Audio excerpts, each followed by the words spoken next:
चलिए my dear, आप सबका स्वागत है स्टार योद्धा बाय मुकेश भैया यूट्यूब चैनल पे। जैसा कि आपको पता है कि आपका हाफ ईयरली एग्ज़ाम बहुत जल्द शुरू होने वाला है, तो हाफ ईयरली एग्ज़ाम में हमको जल्दी जल्दी सिलेबस ख़त्म करना होगा। और जो भी बच्चे का सिलेबस नहीं ख़त्म हुआ होगा उनको हम कुछ कंसेप्ट बताएंगे और ऑब्जेक्टिव और सब्जेक्टिव के थ्रू उनका हम कोर्स कंप्लीट करवाएंगे। तो चलिए हम लोग बहुत ज़्यादा बात नहीं करेंगे, स्टार्ट करते हैं आपका पहला चैप्टर रियल नंबर। आइए,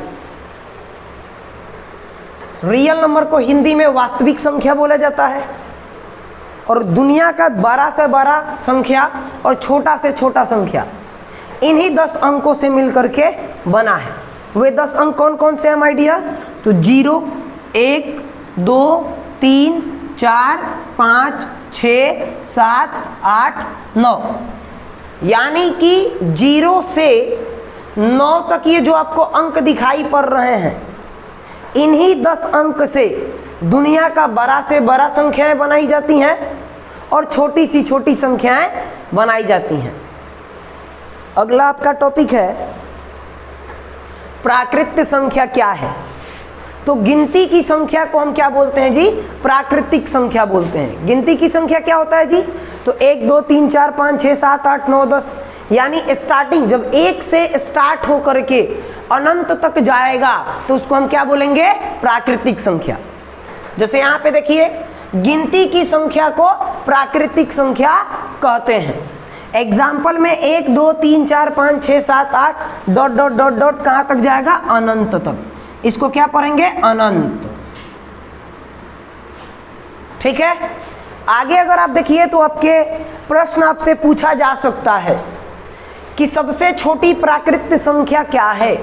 तो जब भी आपसे पूछे कि सबसे छोटी प्राकृत संख्या क्या है, तो इसका जवाब आप दीजिएगा कि कोई भी, जैसे प्राकृत संख्या है जहां से स्टार्ट हो रहा है उसको सबसे छोटी संख्या बोलेंगे और जहां पे खत्म हो रहा है उसको सबसे बड़ी संख्या बोलेंगे। तो स्टार्ट कहां से हो रहा है जी? 1 पे, तो सबसे छोटी प्राकृत संख्या क्या हुआ? 1 हुआ। अब बात हुई कि सबसे बड़ी प्राकृत संख्या क्या है, तो क्या बोले हैं कि जहां से स्टार्ट होगा उसको छोटा बोलेंगे और जहां पे खत्म होगा उसको हम क्या बोलेंगे? सबसे बड़ा बोलेंगे। खत्म कहां पे हो रहा है? अनंत पे। तो सबसे बड़ी प्राकृत संख्या क्या है? अनंत है। याद रहेगा आपको इतना बात? चलिए आगे आपके पास है कि प्रथम n प्राकृतिक संख्याओं का योग क्या होता है। प्रथम n प्राकृतिक संख्याओं का योग होता है n into n plus 1 upon 2, यानी n इंटू n प्लस 1 बटे 2। यहाँ पे आपके पास एक क्वेश्चन है कि प्रथम 40 प्राकृत संख्याओं का योग क्या होगा। तो इसके सॉल्यूशंस में हम क्या करेंगे? सॉल्यूशंस की अगर हम बात करें तो आपको n बराबर दे रखा है 40 और आपको पता है कि प्रथम n प्राकृतिक संख्याओं का योग क्या होता है जी? तो n इंटू n प्लस 1 बटे 2, यानी 40 इंटू 40 प्लस 1 बटे 2। ये यहाँ पे आप देखिए 20 दूनी की 40, यानी हो गया 20 गुने 41, और 20 में आप 41 से गुना कीजिएगा तो हो जाएगा, यहाँ पे देखिए 0 का 0 और 2 एकम 2 और 4 दूनी की 8। ये आपका फाइनल आंसर हो गया। ये आपका फाइनल आंसर हो गया। यानी प्रथम 40 प्राकृत संख्याओं का योग कितना होगा जी? तो 820 होगा। क्या इस प्रकार का क्वेश्चंस आपसे पूछा जाए तो आपको आएगा? चलिए आगे देखते हैं हम कि पूर्ण संख्या क्या है। तो प्राकृत संख्या के पहले शून्य को शामिल करने पर पूर्ण संख्या का निर्माण होता है। अब प्राकृतिक संख्या क्या होता है जी? तो 1, 2, 3, 4, 5, 6, 7, 8, 9, 10 डॉट डॉट डॉट अनंत तक, इसको हम क्या बोलते हैं? प्राकृत संख्या। इसके पहले यदि शून्य लगा दिया जाए, शून्य 1, 2, 3, 4, 5, 6, 7, 8, 9, 10 डॉट डॉट डॉट कहाँ तक जी? अनंत तक। तो इसको हम कौन सी संख्या बोलेंगे? पूर्ण संख्या बोलेंगे। इंग्लिश में इसको हम लोग होल नंबर बोलते हैं। यहाँ पे भी आपसे प्रश्न उठेगा कि सबसे छोटी पूर्ण संख्या क्या है और सबसे बड़ी पूर्ण संख्या क्या है। तो सबसे छोटी पूर्ण संख्या का मतलब क्या है? जहां से स्टार्ट हो रहा है। स्टार्ट कहां से हो रहा है? शून्य से। तो शून्य अपना क्या है जी? सबसे छोटी पूर्ण संख्या। और सबसे बड़ी पूर्ण संख्या क्या हो जाएगा? तो अनंत हो जाएगा अपना सबसे बड़ी पूर्ण संख्या। क्या आपको बात समझ में आया? चलिए अगले टॉपिक की तरफ हम बढ़ेंगे। बहुत ज्यादा हम बातें नहीं करेंगे, टू दी पॉइंट बात करेंगे। अगला है कि पूर्णांक संख्या क्या है। तो आप बोल सकते हैं कि पूर्ण संख्या के परिवार में ऋणात्मक प्राकृतिक संख्या को शामिल करने पर पूर्णांक संख्या का निर्माण होता है। या फिर आप इस प्रकार से भी इसका डिफिनीशन बोल सकते हैं, परिभाषित इसको कर सकते हैं कि सभी धनात्मक संख्याएं, सभी ऋणात्मक संख्याएं के साथ शून्य को शामिल करने पर पूर्णांक का निर्माण होता है। यदि आप यहाँ पे देखें तो ये अपना शून्य हो गया, ये 1 2 3 4 5 के अनंत तक ये अपनी धनात्मक संख्याएं हो गई। -1 -2 -3 -4 -5 डॉट डॉट डॉट डॉट अनंत, ये अपना क्या हो गया? ऋणात्मक संख्या हो गया। तो इसमें अगर आपसे पूछे कि सबसे छोटा पूर्णांक क्या है तो ये अनंत ही होगा, और सबसे बड़ी पूर्णांक क्या है? तो अनंत ही होगा, क्योंकि 0 से भी छोटा क्या होगा? -1, और -1 से भी छोटा क्या होगा जी? -2। जितना बड़ा नंबर अगर निगेटिव चिन्ह उसमें लगा है वो उतना ही छोटा है। ठीक है, चलिए हम आगे की ओर बढ़ते हैं। आगे है आपका कि सम संख्या क्या है। सम संख्या क्या है बाबू? तो 2 से विभाजित होने वाली संख्या को सम संख्या कहते हैं। कहने का अर्थ है कि ऐसा संख्या जिसको 2 से भाग लगाया जाए और शेषफल शून्य बचे तो उसको हम क्या बोलेंगे? उस संख्या को हम क्या बोलेंगे जी? सम संख्या बोलेंगे। सम संख्या क्या होगा? 2 4 6 8 10 12 14 16 18 डॉट डॉट डॉट अनंत।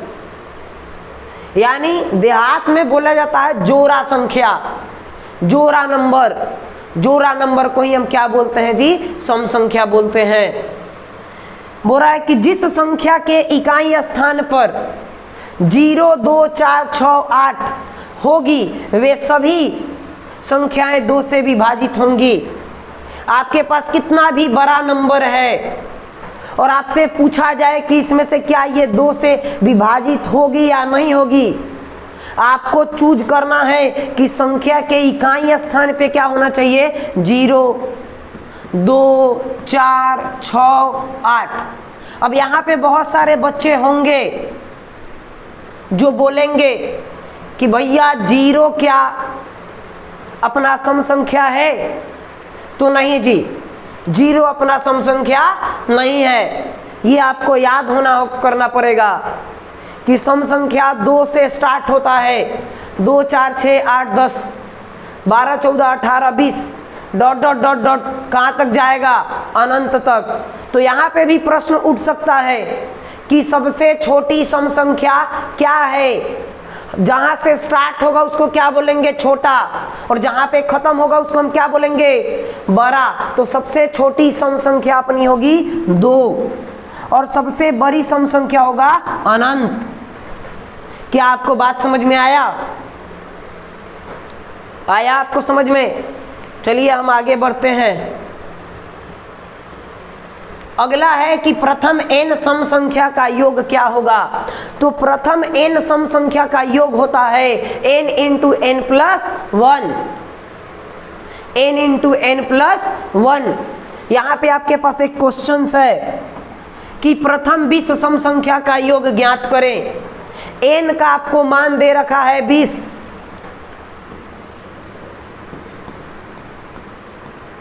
n बराबर आपका है 20 और आपको पता है कि प्रथम n सम संख्या का योग बराबर होता है n इंटू n प्लस 1, यानी 20 गुने 20 प्लस 1, यानी हो गया 20 गुने 21।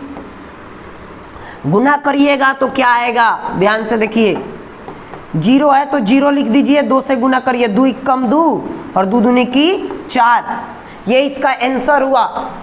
प्रथम 20 सम संख्या का योग कितना होगा जी, तो होगा 420। क्या इस प्रकार से आपके एग्जाम में क्वेश्चंस पूछे जाएं तो आपको आएंगे? चलिए हम आगे की तरफ बढ़ते हैं। अगला आपके पास है कि विषम संख्या क्या है। 2 से विभाजित नहीं होने वाली संख्या को हम विषम संख्या कहते हैं। कहने का अर्थ है कि किसी संख्या में 2 से भाग लगाएं और शेषफल बच रहा है तो उसको हम क्या बोलेंगे, विषम संख्या। विषम संख्या क्या होगा, तो 1 होगा, 3 होगा, 5 होगा, अपना 7 होगा, ऐसे ही 9 होगा, 11 होगा, 13 होगा, 15 होगा, डॉट डॉट डॉट डॉट कहाँ तक जाएगा, अनंत तक। मतलब ऐसी संख्या जिसको 2 से भाग लगाया जाए और शेषफल उसका कुछ ना कुछ बच जाए तो उसको हम क्या बोलेंगे, विषम संख्या। अब यहाँ पे भी प्रश्न उठ सकता है कि सबसे छोटी विषम संख्या क्या है, तो सबसे छोटी विषम संख्या क्या है जी, 1 है, 1 है, और सबसे बड़ी विषम संख्या अनंत है। क्या हम आगे बढ़ सकते हैं? चलिए अगला है कि प्रथम n विषम संख्या का योग क्या होगा, तो प्रथम n विषम संख्या का योग होता है n स्क्वायर। जो भी आपको जिसका भी विषम संख्या का योग पूछेगा उसको आपको क्या करना है, वर्ग कर दीजिएगा तो उसका आंसर आ जाएगा। जैसा कि आपके पास एक प्रश्न दिख रहा है, प्रथम 10 विषम संख्या का योग क्या होगा, तो n का आपको वैल्यू दे रखा है 10, n बराबर आपको क्या दिया है, 10 दिया है। और आपको पता है कि प्रथम n विषम संख्या का योग बराबर होता है n स्क्वायर, तो क्या हो जाएगा अपना जी, 10 का स्क्वायर, और 10 का स्क्वायर कितना हो जाएगा, 100। क्या आपको बात समझ में आई? चलिए आगे की ओर बढ़ते हैं हम। कंसेप्ट है यहाँ पे, थोड़ी सी बात समझे हमारी।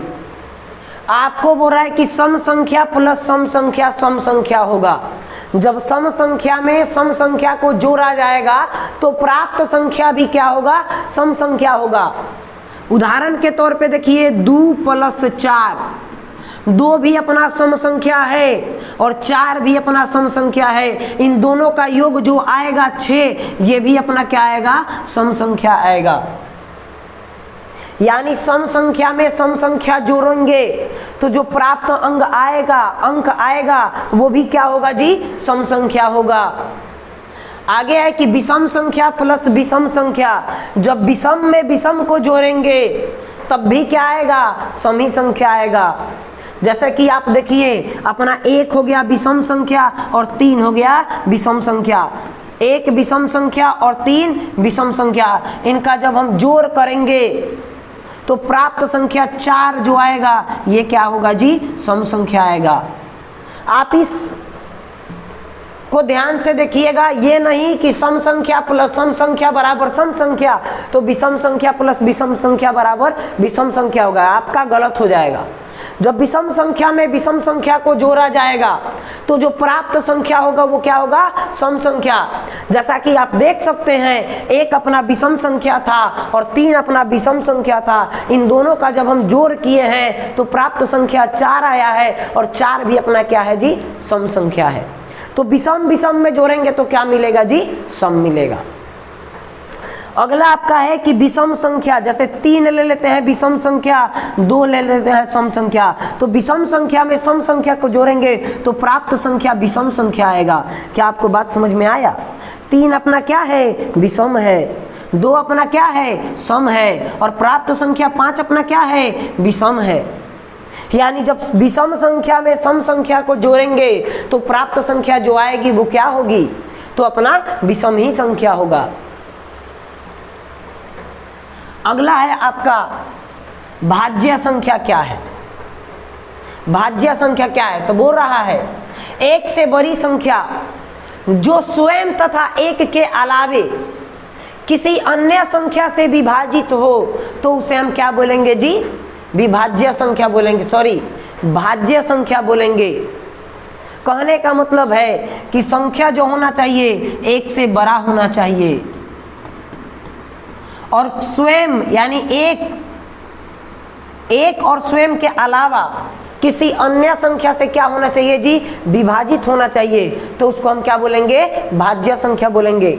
जैसे अगर हम आपसे पूछें कि क्या 2 अपना भाज्य संख्या है, तो अगर हम देखें तो 2 तो एक 2 से विभाज्य है और एक 1 से विभाज्य है, तो एकदम बिल्कुल ये भाज्य संख्या नहीं है, क्योंकि स्वयं और एक के अलावे किसी अन्य संख्या से विभाज्य होगा तभी उसको हम भाज्य संख्या बोलेंगे।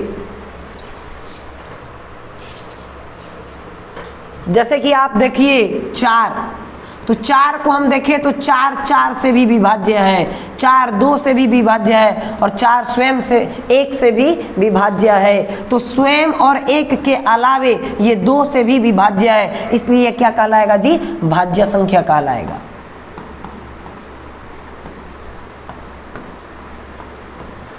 आपसे क्वेश्चन पूछेगा कि सबसे छोटी भाज्य संख्या क्या है, तो सबसे छोटी भाज्य संख्या अपना होगा 4।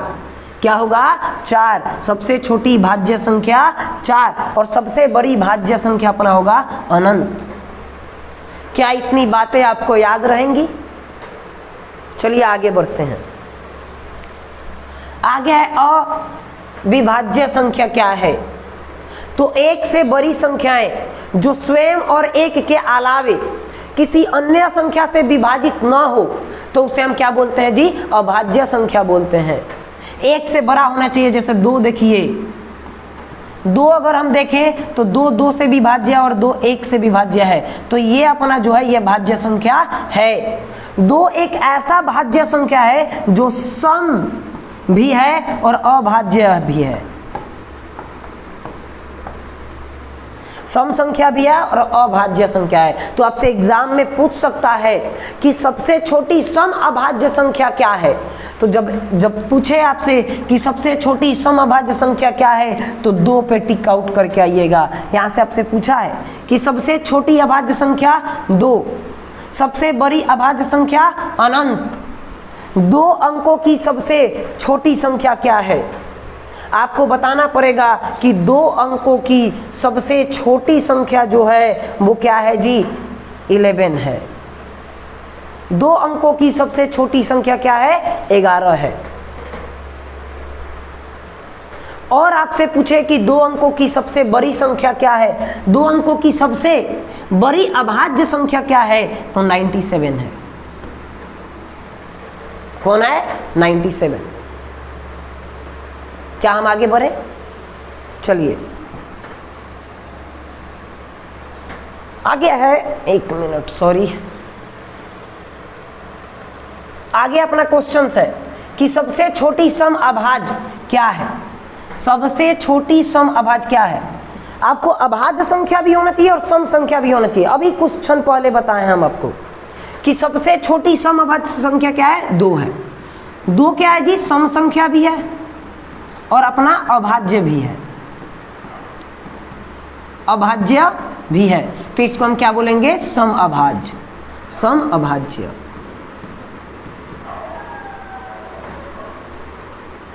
सम अभाज्य संख्या, तो 2 अपना क्या है जी, सम अभाज्य संख्या है। 2 सम संख्या भी है और अभाज्य संख्या है, इसलिए हम 2 को क्या बोलते हैं जी, सम अभाज्य संख्या। आगे है सबसे छोटी अभाज्य एवं सबसे छोटी भाज्य एवं सबसे छोटी अभाज्य का गुणनफल क्या होगा। आपको पता है सबसे छोटी भाज्य संख्या अपना होता है 4 और सबसे छोटी अभाज्य संख्या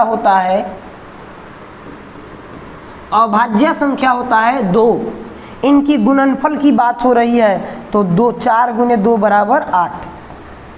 यानी सबसे छोटी भाज्य संख्या एवं सबसे छोटी अभाज्य संख्या का गुणनफल कितना होगा?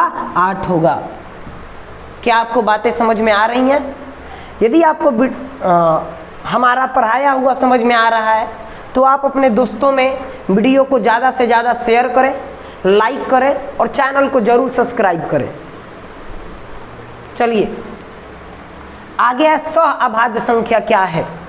तो दो संख्याओं का ऐसा युग्म जिनका मस 1 हो उसे सहअभाज्य संख्या कहते हैं। जैसे 2, 3।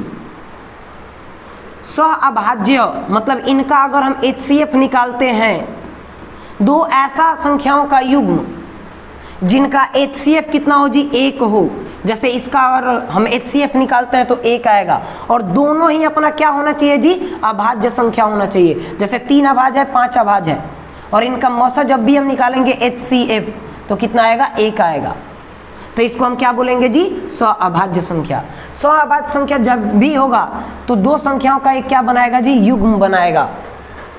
ओके, चलिए आगे बढ़ते हैं। परिमेय संख्या क्या है? परिमेय संख्या सब कोई जानते हुए भी गलती कर देता है। क्या है परिमेय संख्या? देखिए समझते हैं। वैसी संख्या जिसे हम P/Q के रूप में लिखते हैं जहां Q नॉट इक्वल टू 0 हो तथा P और Q पूर्णांक संख्या होती है उसे हम परिमेय संख्या कहते हैं। कहने का मतलब है कि ऐसा संख्या जिसे हम P/Q के रूप में लिखते हैं। जैसे 2/3 ये P/Q के रूप में है, P/Q के रूप में है। आपका बोला है कि Q क्या नहीं होना चाहिए? तो Q अपना 0 नहीं होना चाहिए। अगर 2/0 हम 0 लिखते हैं तो ये अपना परिमेय संख्या नहीं है, क्योंकि नीचे वाला जो अपना Q है, Q का मान क्या नहीं होना चाहिए? 0 नहीं होना चाहिए। दूसरा शर्त बोला है कि P और Q क्या होना चाहिए? पूर्णांक संख्या होना चाहिए। और आपको पूर्णांक संख्या पता है कि धनात्मक संख्याएं भी होती हैं और ऋणात्मक संख्याएं भी होती हैं और उसमें शून्य भी होता है। 0, 1, 2, 3 डॉट डॉट अनंत, -1, -2, -3 डॉट अनंत। आपको पता है कि पूर्णांक क्या होता है? तो सभी धनात्मक संख्याएं, सभी ऋणात्मक संख्याएं के साथ शून्य को शामिल करने पर पूर्णांक का निर्माण होता है। तो अपना जो P और Q होना चाहिए वो क्या होना चाहिए? पूर्णांक संख्या। चलिए आगे बढ़ते हैं। अब आप ध्यान से देखो, 2 अपना क्या है जी? परिमेय संख्या, क्योंकि 2/1 लिखेंगे तो Q अपना 0 के बराबर नहीं है। और 2 अपना एक पूर्णांक संख्या है, 1 भी क्या है जी? पूर्णांक है। 3/4 -2 0.2 है, इसको हम लिख सकते हैं 2/10। जैसे -2 है, इसको लिख सकते हैं -2/1। ये दोनों ही पूर्णांक है और नीचे वाला अपना जो हर है ये 0 नहीं होना चाहिए। 5/9 √9 को हम लिख सकते हैं 3 और 3 के नीचे 1 हम लगा सकते हैं। ये भी क्या है? परिमेय संख्या। ठीक उसी प्रकार 25 को हम लिख सकते हैं √25 को 5/1। अपना ये दोनों ही क्या है जी? पूर्णांक संख्या है। 5 भी पूर्णांक है, 1 भी पूर्णांक है। 1 अपने आप मन से लगा सकते हैं। केवल आपका जो हर होना चाहिए, हर वो 0 नहीं होना चाहिए, नहीं होना चाहिए। यहाँ पे देखिए √4/9 है, 4 का 2 और 9 का 3। ये भी क्या है जी? एक परिमेय संख्या है। यहाँ पे है आपका कि 0.2 पे बार लगल है, 2.2 पे बार। ये भी अपना क्या है जी? परिमेय संख्या है, क्योंकि इसको 2/9 हम लिख सकते हैं। हम आपको जब ये पढ़ाएंगे तो हम बताएंगे आपको कि क्यों 0.2 पे बार को 2/9 हम लिखे हैं। आगे आपका है √3/√12। इसको आप क्या थोड़ा सा सॉल्व कर लीजिए। 12 का गुणनखंड निकाल लीजिए, अभाज्य गुणनखंड। 2 यहाँ पे 6 हो गया, फिर 2 करिएगा 3, यहाँ पे 2 क्या हो गया जी? कॉमन हो गया। तो इसको हम लिख सकते हैं रूट अंडर 3 बटे 2 रूट अंडर 3, रूट अंडर 3 से रूट अंडर 3 मर गया, क्या बचा 1 बटे 2। तो ये भी अपना क्या है जी, परिमेय संख्या है। ठीक है, क्या आपको बातें समझ में आ रही हैं? चलिए हम आगे बढ़ते हैं। अब आपका है अपरिमेय संख्या क्या है, तो जिसे p बाई क्यू के रूप में नहीं लिखा जा सकता है उसे हम क्या बोलेंगे, अपरिमेय संख्या। जैसे देखिए यहाँ पे रूट अंडर 3 है, रूट अंडर 3, रूट अंडर 7, इसको हम रूट के बाहर नहीं निकाल सकते हैं। यहाँ पे 6 तो परिमेय है लेकिन रूट अंडर 2 अपरिमेय है, तो ये भी अपना अपरिमेय संख्या है।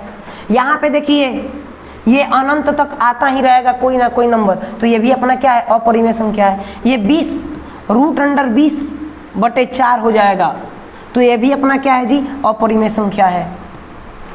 यहाँ पे नोट पे ध्यान दीजिए, नोट वाले पॉइंट पे नोट में लिखा हुआ है पाई का मान होता है 22/7, तो पाई अपना क्या होता है जी, अपरिमेय संख्या, और 22/7 क्या है, परिमेय संख्या। तो पाई का जो मान है 22/7 ये अपना क्या है, परिमेय, और पाई अपना क्या है, अपरिमेय।